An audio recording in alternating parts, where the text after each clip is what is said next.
You ever notice how some days feel harder than others, even when nothing particularly bad happened? You get through work.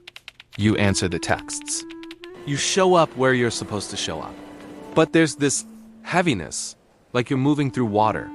And when someone asks if you're okay, you say, yeah, just tired. But here's the thing, you're not tired, not really. You're emotionally exhausted. And there's a difference that nobody talks about. Physical tiredness? That's straightforward. Your body needs rest. You sleep, you recover, you're good. Emotional exhaustion is different. It's when your mind has been carrying too much for too long, and no amount of sleep touches it. You can rest all weekend and still wake up Monday feeling like you barely survived. Because it's not your body that's tired, it's the part of you that's been holding everything together. The part that manages everyone's expectations. The part that stays calm when things fall apart. The part that doesn't complain because you've learned that complaining doesn't change anything. That part? It's running on empty. And here's what makes it confusing. Your life might actually look fine from the outside. You have routines, responsibilities, maybe even things you're proud of.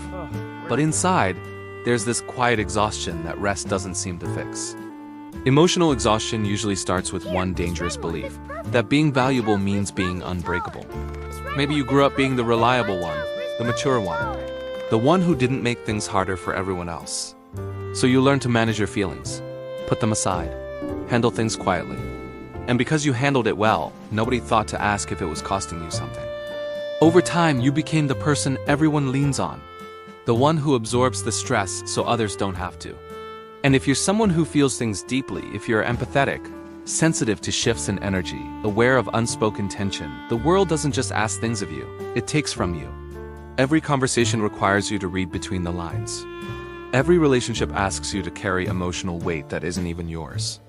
And when there's never a moment to put that down, it compounds.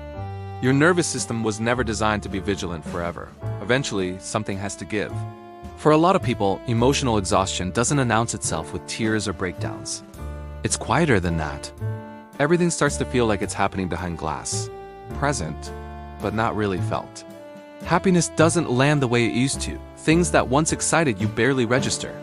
Even moments that should feel meaningful just don't. You're not depressed exactly, you're just running on autopilot.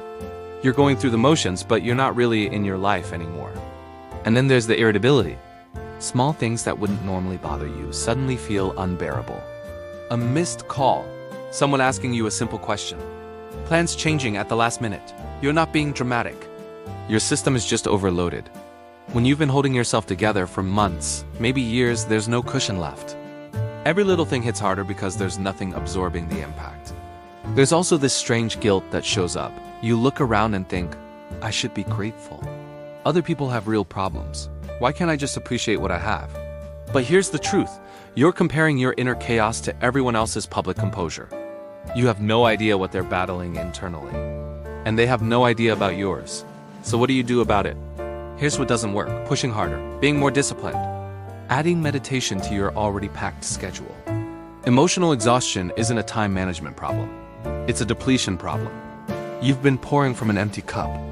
And the first step isn't filling it faster, it's stopping the pour. That starts with noticing. Noticing the exhaustion underneath the smile. Noticing the disconnect between how you appear and how you actually feel. Noticing that you've been running on willpower alone, and willpower has limits. Because once you see it, you can't unsee it. And the next step? Permission. Permission to rest even when you haven't earned it. Permission to disappoint people without a dissertation-length explanation. Permission to admit that you're struggling even when your life looks put together. This isn't about quitting your job or abandoning your responsibilities. It's about being honest with yourself about what you can actually sustain. For people who are raised to be strong, slowing down feels wrong, like you're being weak or letting people down. But you can't run on willpower forever. Eventually, you just run out. You're not a machine, you're a person with limits. And those limits aren't character flaws, they're human. If you're emotionally exhausted, you haven't failed. You've just been surviving on less than you needed for longer than anyone should have to. And recognizing that isn't weakness, it's the beginning of something necessary. Because you don't just deserve to get through your days. You deserve to actually live them.